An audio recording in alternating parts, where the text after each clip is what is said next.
Hey, John here. Let's look at how you can create some standoffs when you want to stack up your VDP or the Flash programmer on your Z80 Retro.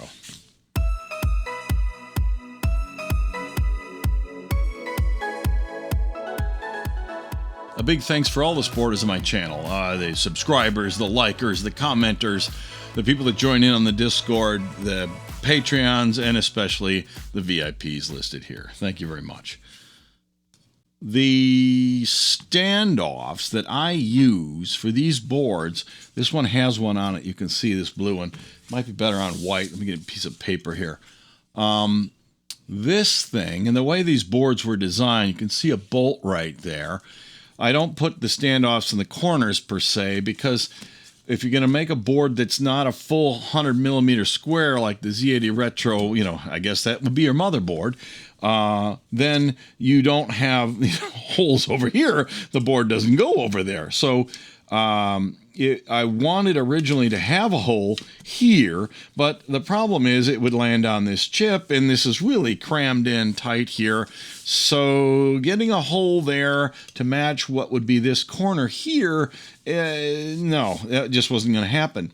But I was able to keep a little place clear on the PC board right there, so I put an extra hole on the board here as well as on the VDP, as you can see right there, so that if you wanted to put a standoff in there, you can. And now the reason you want to put a standoff in there, if that has not been obvious to you, when you put a board on here like this, you need to make sure that it doesn't sag down and have, traces or pins from chips and parts and stuff landing these metal cans or on anything else that's metal that would be underneath this board. All right, so if you only put a board in here and you plug it into this connector like this one here, and you have no standoffs, which this one currently does not have, you can clearly see that. If you put this on the Retro, what'll happen, if you don't put cardboard or something underneath there to prevent it from landing down on the metal cans, maybe it's easier in this view, you can clearly see how this end comes together here. You're going to short something out and you're going to have a problem. So what you want to do is lift up this end of the, the board you're going to put on there, the plug-in board, and you can do that by creating a standoff and bolting it in. So you can buy these things, various sizes, and it always seems that no matter what I do, if I stock them, I never have the right size. It's a pain in the butt. So what I do, as you can see here, this blue thing, this is 3D printed. So I'm going to show you how I design and 3D print these things so you can create your own, any size, diameter, whatever. You want a round one, you want a square one, whatever you want. And I'll give you the designs that I use to create these standoffs right here. And before we jump into that, note that these are basically a tube with a hole in the middle, and you'll see that more closely when I render the 3D print model. The idea is that I take an M2.5 bolt, which is the same bolt. The reason I chose this particular size is because these holes here on a Raspberry Pi are designed to take an M2.5 bolt as well. So if you wanted to, you can use this same design with the same dimensions and settings and stuff for standoffs on Raspberry Pis for other projects and stuff like that as well. All right, so because I've done that, I have a bunch of M25s sitting around, and when I designed the Retro, I made these holes the same dimension as the holes on the Pi, so I can use all my extra M25 bolts. All right.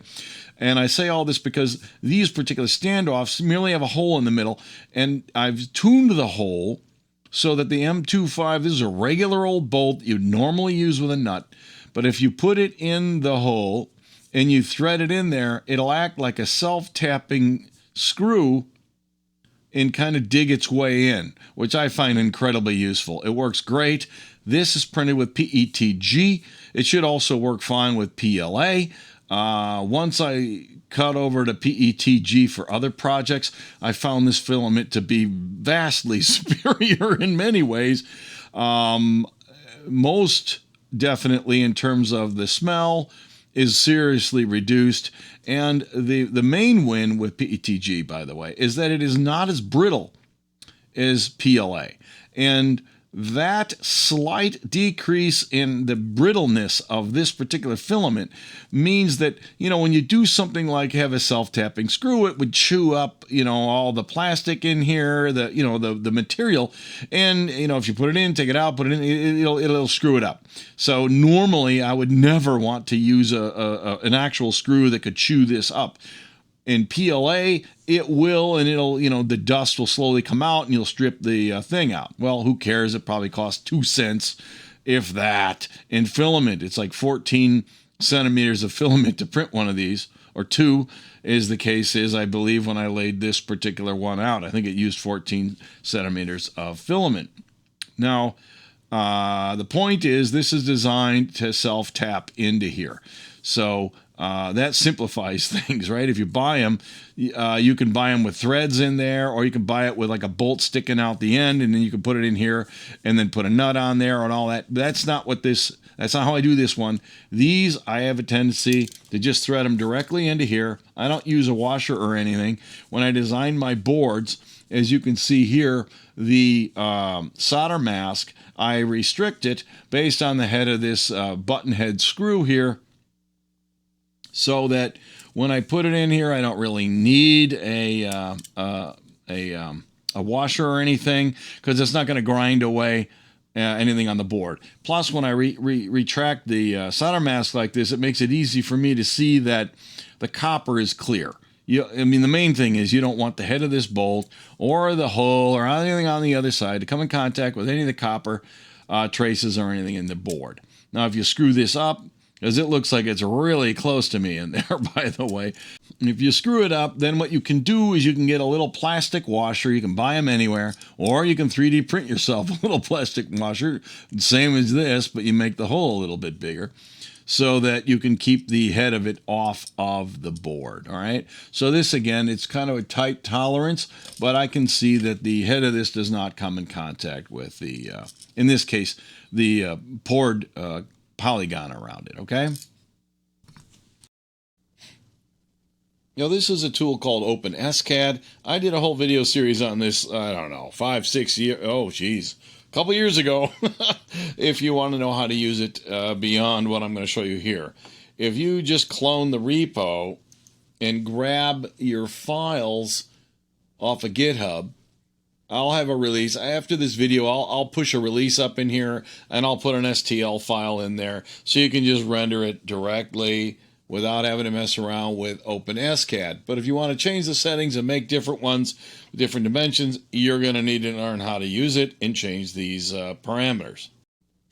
So the neat thing about OpenSCAD is I can just go in here and change standoff height. This is 14 millimeters. That's how high this standoff is going to be. If I want 110, I just change it to 10, re-render it, generate an STL file, and print that one instead. All right? So, yeah, don't ask me to generate one of every, 40 different sizes. I'll go ahead and put an STL file in the release with these settings that you see here, okay? If you want to make your own, just open it up in OpenSCAD. It's easy to install. You just... I'm on Ubuntu, so I just simply say apt, sudo apt install OpenSCAD, and then open it up with this tool. That is, being this .scad file here, okay? So you can just say open SCAD, and then give it this file name right here, and it'll pop open a window, just like the one you see right here. All right? If you want to know more, go look at the other tutorial I put together. It's short, it's simple, it's easy to use. I'll put a link in the description below this video on YouTube. Okay, anyway, the idea is that the 2.5 bolt diameter, if you actually make a hole and you 3D print it, the 3D printer is going to have, plastic that globs off the sides. I mean, it's not a perfect science. And it will make this hole just ever so slightly less than what it needs to actually be to host a bolt whose threaded diameter is 2.5. So, in other words, it's going to thread in here, it'll cut a little bit, and it'll self-tap, which is exactly what I wanted when I designed the thing. The height, 14 millimeters, is the height of this rectangular prism that represents the standoff. I made mine square because it's easier for me to hold it with my hand if I want to hold it while I'm threading in the bolt with an Allen wrench, okay? FN, this means whenever you're rendering curves, make sure there's 30 facets around this. So if you zoom really far in here and count all these little surfaces, there should be 30 of them, okay? Again, you can watch the Escad, OpenSCAD video to learn how that works, as well as the language. The short of it is, this says call, instantiate a module whose name is standoff, which is defined right here, which is the difference between this cube, which represents this prism. I think cube was probably a misnomer for that particular shape because you can give it all 3 dimensions, which means it's a prism and not a cube. But be that as it may, and these are the 3 dimensions. I just hard-coded them. This is a hack. 5 millimeter by 5 millimeter by the standoff height. That's obviously your X, Y, and your Z. And I say center equals true. That means if you look at it in 3-dimensional space, the prism is centered all 3 axes right in the origin, as well as a cylinder. Now I'm doing a difference. That means take this cube and subtract from it a cylinder whose diameter is the 2.5. The height is the standoff height plus 1. Watch my other video for why we add 1 to this. Center equals true here. That means when you render the cylinder, make sure it too is centered in the center of the coordinate system, and therefore these line up perfectly. It's a very simple thing to do. And if you watch the other video, you can also know that if you put a pound sign in here, it'll say when you render that, even though it's invisible, make it a transparent red so you can sort of see what's going on. There's the cylinder, okay, that's inside this prism, and the difference says take it off the prism. All right, so that's what's really going on here. In OpenSCAD, you say render it, I believe, by hitting this thing here. And it can take a long time, but this is really simple. So you heard a ding, it finished right away. You then hit STL, and it says, I will generate an STL file. What do you want me to store it? And it'll be the same name of the project, which I called PCB Standoff. That's the name of the Escad file, and it'll put it in the same directory here. So I'm going to just say, go ahead and save it there. Now that creates my STL file. Then I can use my favorite slicer or yours or whatever you want. Now, this is the slicer that I use. I've used a couple of different ones. They're all with a certain charm. This one is okay, all right? What I'm going to do in this particular one, if you hit preview, it'll show you when it prints it exactly what it's going to do. Now, remember, this is 5 millimeters by 5 millimeters by 14. If you're going to print this, odds are your nozzle might knock it off the bed while it's going. I also have a huge amount of skirt down here to pre-pressurize the head. Usually when you start printing, it kind of limps along, getting the right pressure and temperature and everything going when it first starts going, so I waste a little bit of filament down here. This is probably too much, but whatever, it's good enough. It's probably less than a penny's worth. What I want to do is I want to put a little bit of a brim on here so that it can kind of glue itself down while it's going. So down in here, I'm going to add another, 3 millimeters of brim. I don't know why it jumps around. That's part of the charm of this particular tool. If I then, here we go, preview it now, there you go. So what it's going to do is it's going to print it with a little bit extra stuff down here and kind of glue it down so that the, like I said, the nozzle might want to knock this thing back and forth. Anyway, this is what I do when I generate my, my G-code file. So if I want to export my G-code, there we go, blah, blah, blah, there we go, save it in this directory. Now, the G-code for this is obviously for my printer. It gives you almost useless for me to give that to you unless you got a TAS 5, in which case you could use it, but it's no. All right, I'll go ahead and put the STL in the release that I'll create after this video so you can at least get this particular part and run it through your own slicer for your printer. If that is that you do not want to play around with OpenSCAD to generate your own STL file.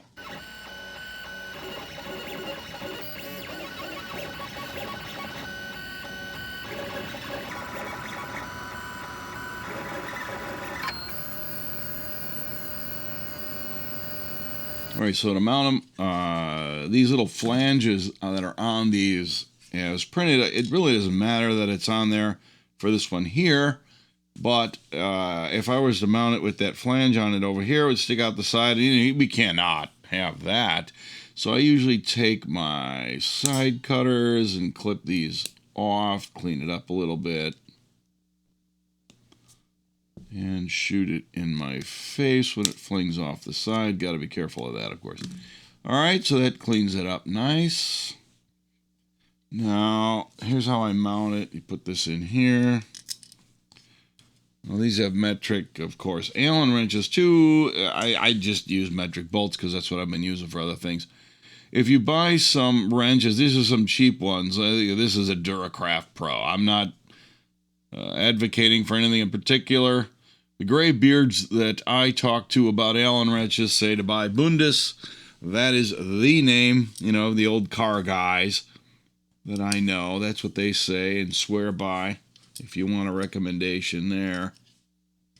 And no matter what you buy, Allen wrenches aren't that expensive. So here we go. These have, I buy the ones that have a ball on the end so that when you thread it through, you can hold the wrench on an angle if you want to and still get it to go. All right, so I got to push it. You can see me working a little bit there to get the bolt started in there. Depending on your printer and the type of filament, it might be more difficult to get it going. And we should probably put a conical shape on the end. When I made this design, that hole, the cylinder in there, I could have put another cylinder in there that's shaped more like a cone. Again, another misnomer in OpenSCAD, because you can specify different diameters on each end of a cylinder, and you can end up making like a funnel. And if I did that, my point is this would be easier to get started, I think. But I've never really, it's no big deal. You can get it going. If you don't drop the wrench while you're going through here. And there you go, okay? I'm well started in here. This is biting very well. That is not going to fall out. No way. And even when you tighten up the bolt to the end, you can feel it really grip. It won't strip out very easily.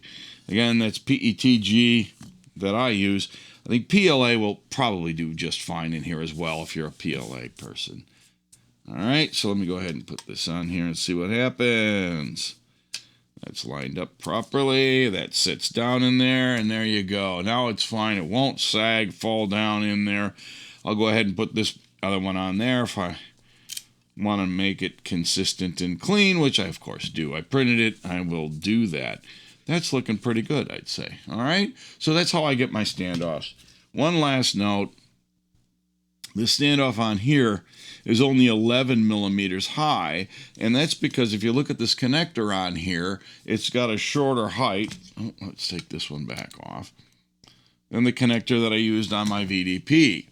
Now I use the taller connector on the VDP because that's what it is, what I had, right? You can see it has this extra like spacer in here. I don't know, I think I got this from Adafruit with the long pins, and they do this so you can make stackable boards for because these are the same connectors for Raspberry Pis over here, and if you want to make stackable hats or something, you can do that. So it's convenient that it just so happens to be the same kind of connector.